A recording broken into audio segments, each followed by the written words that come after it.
Hello my dear students, welcome to Magnet Brains Hindi medium. मैं आपकी अपनी प्रज्ञा गुप्ता एक बार फिर हाजिर हूँ आपके सामने आपके अपने महान व्यक्तित्व पुस्तक के पाठ 14 को लेकर, जिसका नाम है अब्दुल रहीम खान खाना, जिन्हें हम रहीम के नाम से जानते हैं। लगभग आपकी हर कक्षा की हर एक पुस्तक में एक कोई ना कोई पाठ रहीम के दोहे नाम से जरूर होता है। इस नाम से आप भली भांति परिचित हैं, लेकिन यहाँ पर जो दिया गया है एक नया नाम, ये है उनका वास्तविक नाम। कैसे बने वो रहीम, वो जानेंगे इस वीडियो में। तो चलिए शुरू करते हैं, इस पाठ के व्याख्या को देखते हैं। जो रहीम सो हित करे, धन रहीम वे लोग, कहाँ सुदामा बापुरो कृष्ण मिताई जो। क्या कहती हैं ये पंक्तियां? जो लोग गरीबों का भला करते हैं, वास्तव में वही धन्य है। कहाँ द्वारका के राजा कृष्ण और कहाँ गरीब ब्राह्मण सुदामा।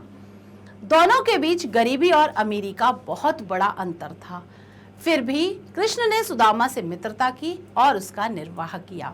क्या समझे आप इन पंक्तियों से?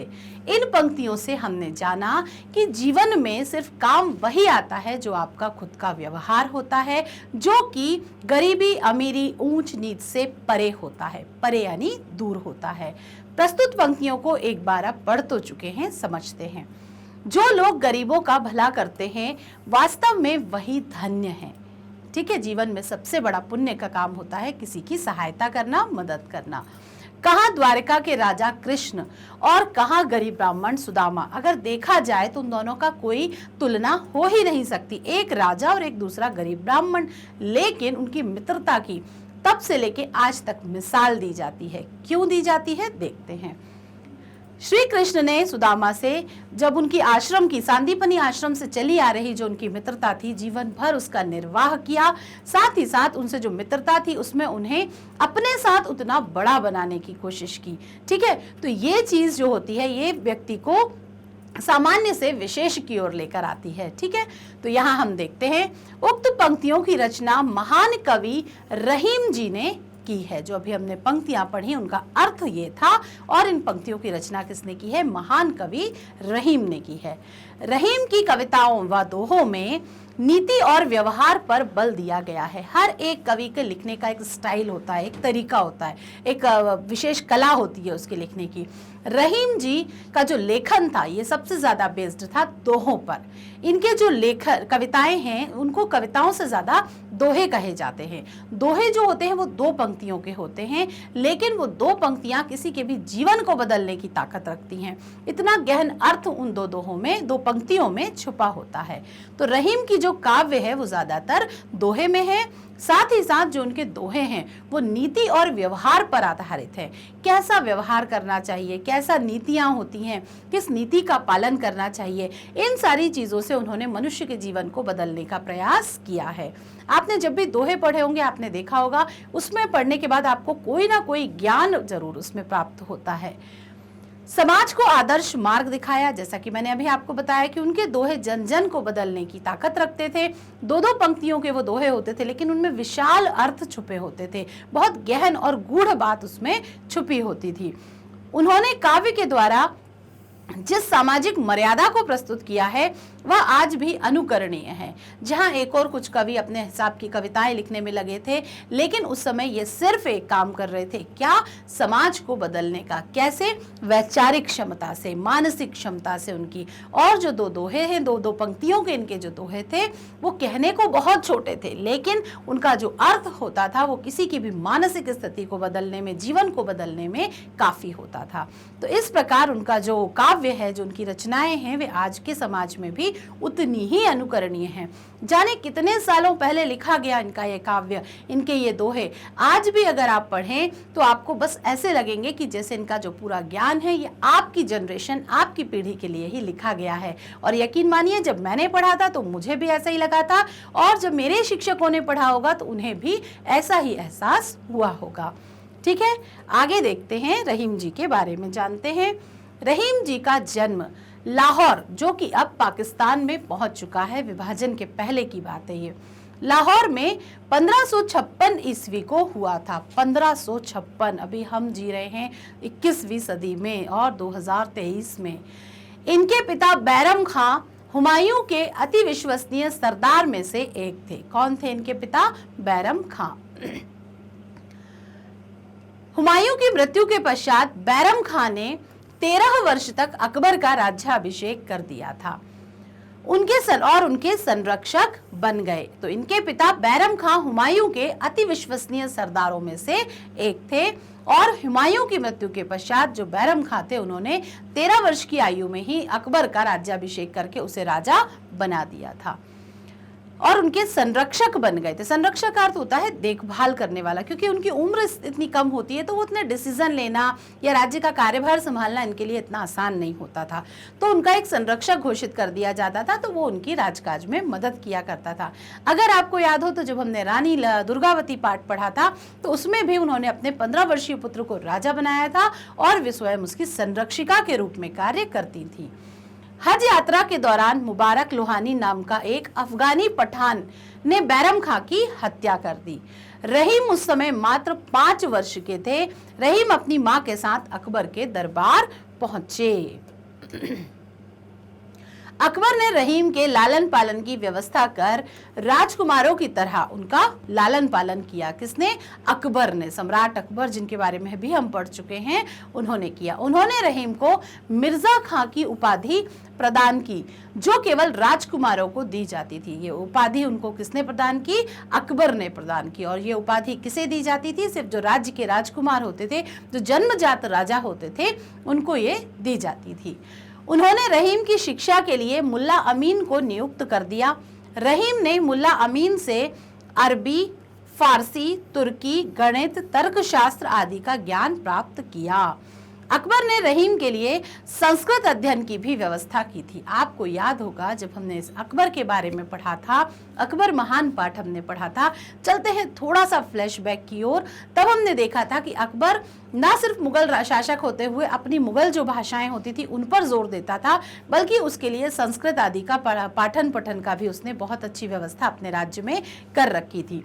उसका एक उदाहरण यही हमें देखने को मिल गया कि अकबर ने रहीम के लिए संस्कृत अध्ययन की भी व्यवस्था की थी। चाहता तो मुगल राजा था, अरबी, तुर्की ये भाषाएं उनके लिए काफी होती, लेकिन उसने अपने राज्य में हर भाषा, हर धर्म को सम्मान दिया था।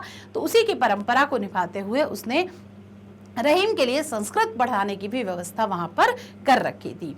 बचपन से ही अकबर जैसे उदार व्यक्ति का संरक्षण प्राप्त होने के कारण रहीम में भी उदारता और दानशीलता के गुण भर गए थे। क्या होता है उदारता?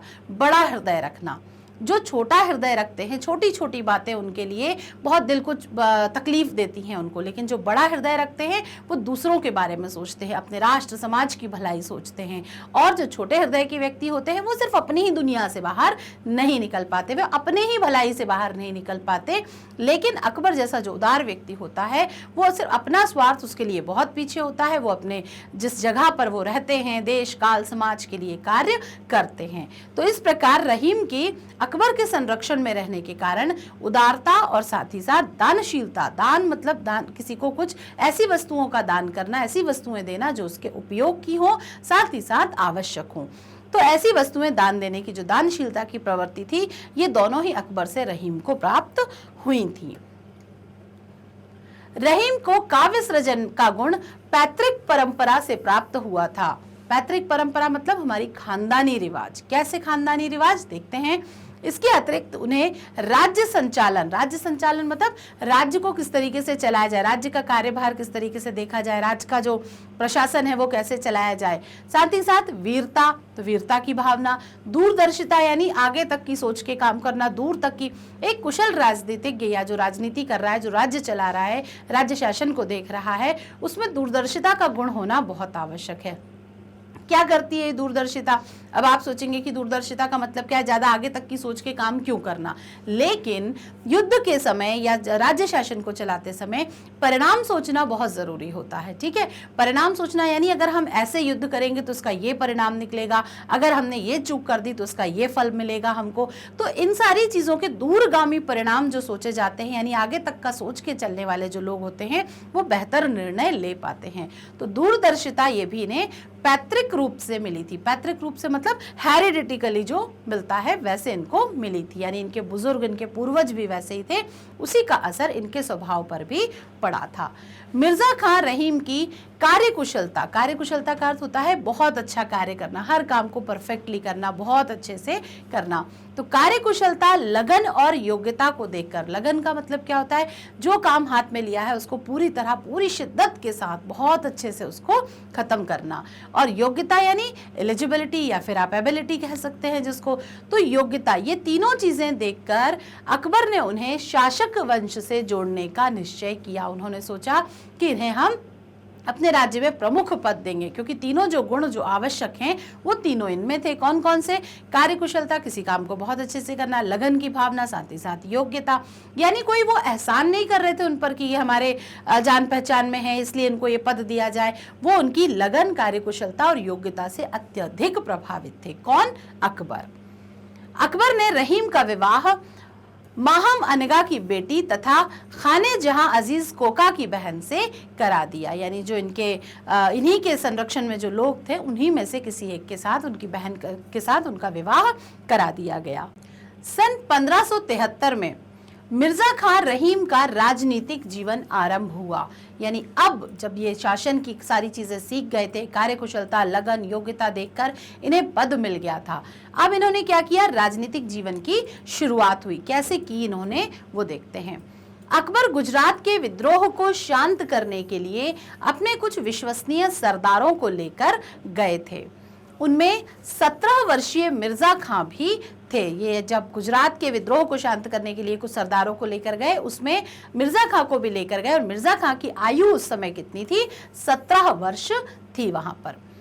1576 में अकबर ने उन्हें गुजरात का सूबेदार बनाया। सूबेदार एक सेना की जो टुकड़ी होती है उसका एक पद होता है।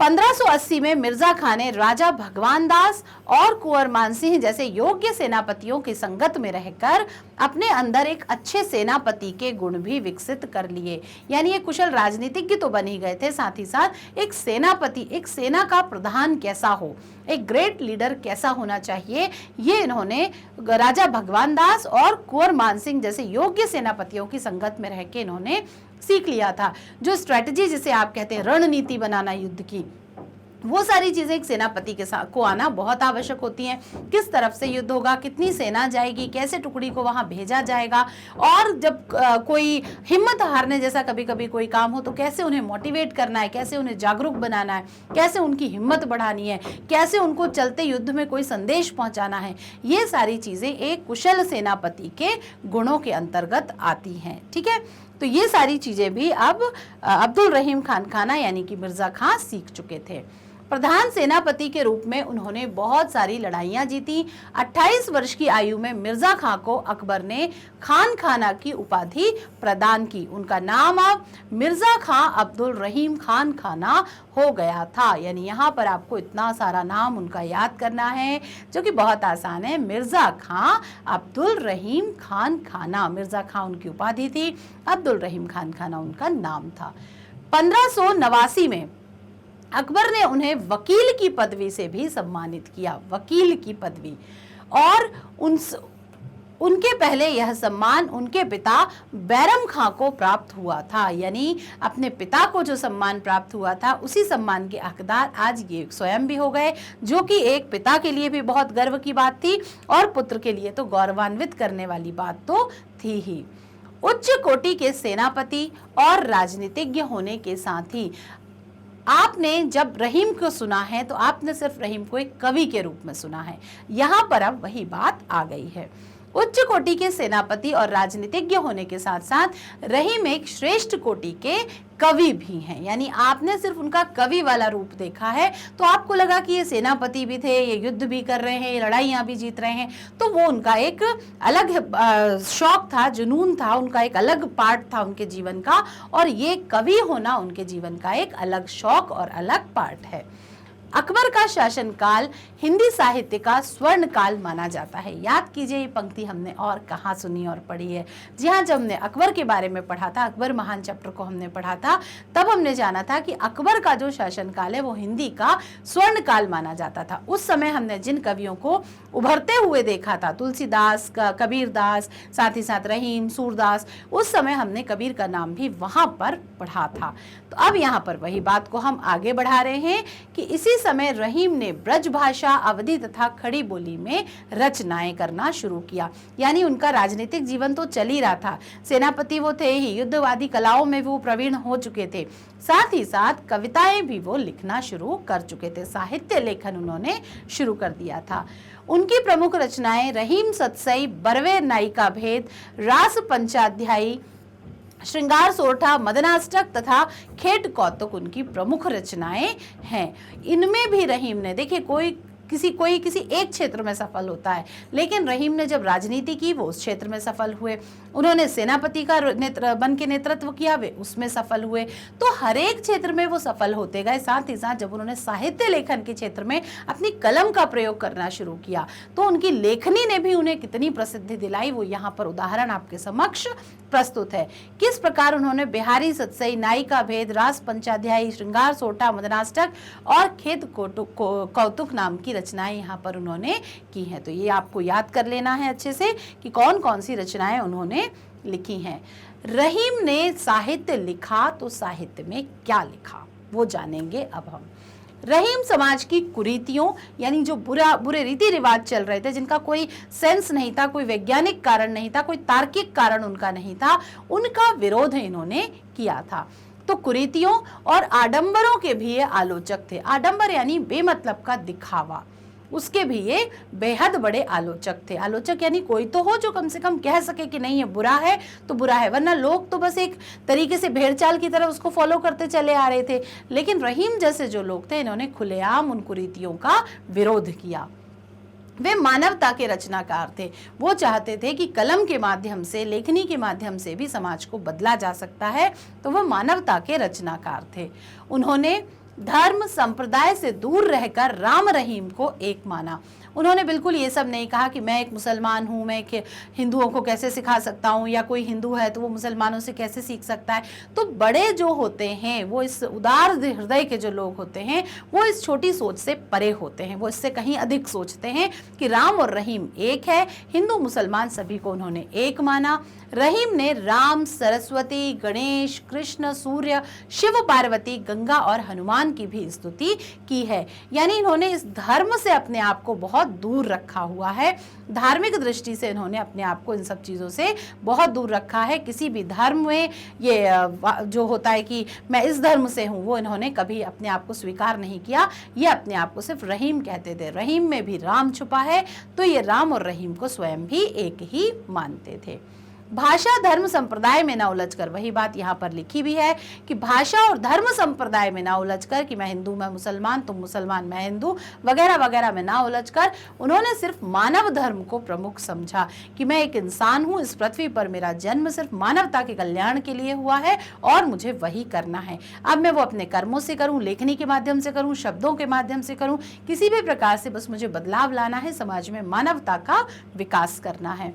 और उसी को इन्होंने परम धर्म यानी कि सबसे प्रमुख धर्म माना था। इस प्रकार हमने जाना कि रहीम जी का जीवन कैसा था। 1605 सन 1605 ईस्वी में जब अकबर की मृत्यु हुई, अकबर की मृत्यु के बाद उनके पुत्र जहांगीर की रहीम से नहीं बनी। मतलब जरूरी नहीं है कि पिता के राज्य में जो लोग बहुत अच्छे से सम्मान पद उनको मिला हो, वो उनके पुत्र के राज्य में भी हो। तो अकबर का जब जहांगीर का शासन हुआ, तब रहीम की वहां पर उतनी स्थितियां उतनी अच्छी तब तक नहीं रह गई थी। जहांगीर ने राज विद्रोह के अभियोग में उन्हें कैद करवा लिया। एक ऐसा व्यक्ति जिसे उसके पिता के राज्य में इतना मान सम्मान मिला, इतनी पदवी दी गई, वहां पर उसको इतनी उपाधियां उसको दी गई, लेकिन पुत्र के राज्य में उसे क्या मिला? राजद्रोह, यानी राज्य के साथ कोई द्रोह करने के अपराध में उसको अभियोग यानी अपराध में उसको कैद करवा लिया गया। यानी वहां पर पिता के राज्य में जैसे सम्मान मिल रहा था, पुत्र के राज्य में उसे कैद दे दी गई। उनकी सारी संपत्ति पर कब्जा कर लिया गया। कैद से छूटने के बाद उन्हें गंभीर आर्थिक संकटों से जूझना पड़ा, यानी अपनी काव्य रचनाओं से या जो भी उनके पास संपत्ति थी वो सब खत्म कर ली गई, जब्त कर ली गई, ले ली गई। तो उसके कारण उन्हें गंभीर आर्थिक संकट यानी एक एक पैसों के लिए मोहताज उनको होना पड़ा था। वह दुखी होकर चित्रकूट चले आए और चित्रकूट में अपनी रचना के समय उन्होंने ये काव्य पंक्तियां लिखी थी। चित्रकूट में रमी रहे रहीमन अवध नरेश, जा पर विपदा पड़त है वही आवत यह देश। यानी कि इसका अर्थ देखते हैं क्या कहती हैं ये पंक्तियां। तो रहीम के अंतिम दिन जो थे वो बहुत ही संघर्षपूर्ण थे। वे बीमार पड़ गए, उन्हें दिल्ली लाया गया और जहां 1628 में उनकी मृत्यु हो गई। उन्हें हुमायूं के मकबरे के सामने ही अपने ही द्वारा बनवाए गए अधूरे मकबरे में दफनाया गया। यानी वो जो मकबरा जिसमें इनको दफनाया गया था, क्योंकि उस समय के अनुसार जो परंपराएं हैं, जो मान्यताएं थी, उसके अनुसार इनको मुसलमान मान के दफनाया गया था। तो इनको हुमायूं के मकबरे के सामने जो अपूर्ण मकबरा था जिसका काम चल रहा था, जो इन्हीं के द्वारा बनाया गया था, वहीं पर दफन कर दिया गया। अब्दुल रहीम खान खाना अपनी रचनाओं के कारण आज भी जीवित हैं। कैसे जीवित हैं? हमारी पाठ्य पुस्तकों में जीवित हैं, हमारे वाचन में, हमारी परीक्षाओं में, हमारे चर्चाओं में जीवित हैं और हमेशा बने रहेंगे। अकबर के 9 रत्नों में से वे केवल एक ऐसे रत्न थे जिनका कलम और तलवार पर समान अधिकार था। कलम और तलवार पर यानी कि ये जितना अच्छा लिखते थे उतना ही अच्छा युद्ध कौशल और राजनीति में ये एक्सपर्ट थे। तो समझ में आया, इनका जितने 9 रत्न थे जो अकबर के दरबार के, तो उसमें कलम और तलवार पर इनका बराबर से समान अधिकार था। उन्होंने समाज में के सामने सर्वधर्म संभाव यानी कि सभी धर्म एक हैं, सभी धर्मों का सार हमें ग्रहण करना है का अनोखा उदाहरण प्रस्तुत किया, जो कि मानव मात्र के लिए ग्रहणीय है। यानी जो हम सब के लिए ग्रहणीय है कि हिंदू मुसलमान और इन सब चीज़ों से बाहर निकलिए और हर धर्म की सिर्फ अच्छाई को स्वीकार करिए। हम सिर्फ हिंदू मुसलमान होने से पहले हम सिर्फ मनुष्य हैं, मानव हैं और हमारा काम मानवता से जुड़ा होना चाहिए, ना कि किसी धर्म संस्कृति से बंधा हुआ। ठीक है, तो यहाँ पर इस तरीके का ज्ञान हमें रहीम जी ने दिया है और मुझे लगता है कि ये पाठ अब आपको बहुत बहुत बहुत अच्छे से समझ में आ गया होगा। जो भी कठिनाइयां हैं उसके लिए आप एक बार फिर से ये वीडियो देख सकते हैं, एक चीज आपको स्पष्ट हो जाएगी। पारिभाषिक शब्दावली यानी कुछ शब्दों के अर्थ जानते हैं। खान खाना का अर्थ है, खान का अर्थ है सरदार और खान खाना का अर्थ है सरदारों का सरदार। ठीक है, तो यहाँ पर ये 2 अर्थ हमने जाने, किस प्रकार इनके अर्थ यहाँ पर स्पष्ट किए गए हैं।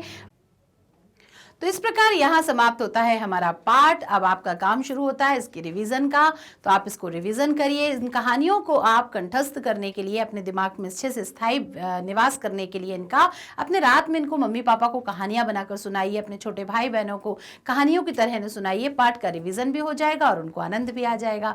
तो मैग्नेट ब्रेन्स का हर एक वीडियो आप जरूर देखिए, अपनी कक्षा से संबंधित वीडियो देखिए, उनको शेयर करिए, उनको अपने दोस्तों के साथ बांटिए, क्योंकि ज्ञान बांटने से बढ़ता है। मैग्नेट ब्रेन सिर्फ इतना ही नहीं लेकर आया है आपके लिए CBSE English medium, Hindi medium, UP board, Bihar board, साथ ही साथ प्रतियोगी परीक्षाओं की तैयारी कराने के लिए भी मैग्नेट ब्रेन आपके लिए सज्ज है। यानी यह आपको सर्वांगीण विकास देता है। सारे ओलंपियाड्स यहाँ पर उपलब्ध हैं, स्पोकन इंग्लिश यहाँ पर उपलब्ध है। तो इन सारे वीडियोज़ को आप समय समय पर देखते रहिए। हमारे साथ बने रहने के लिए, जुड़े रहने के लिए फेसबुक, इंस्टाग्राम, ट्विटर और टेलीग्राम की मदद आप ले सकते हैं। बुक्स और बुक्स के खजाने को भी पाने के लिए आप डिस्क्रिप्शन बॉक्स में जो लिंक दिया है उससे यहाँ पर आप अपनी बुक्स और बुक्स भी मंगवा सकते हैं। तो लीजिए मैग्नेट ब्रेन्स की हर एक वीडियो का बहुत आनंद, क्योंकि आप गर्व कीजिए कि आप भारत के नंबर 1 चैनल को जो शिक्षा से संबंधित है उसे आप बहुत अच्छे से देख रहे हैं और आप उसका एक अभिन्न अंग हैं। तो बने रहिए, कीजिए मेरे अगले वीडियो का इंतजार। तब तक मिलते हैं, बाय बाय।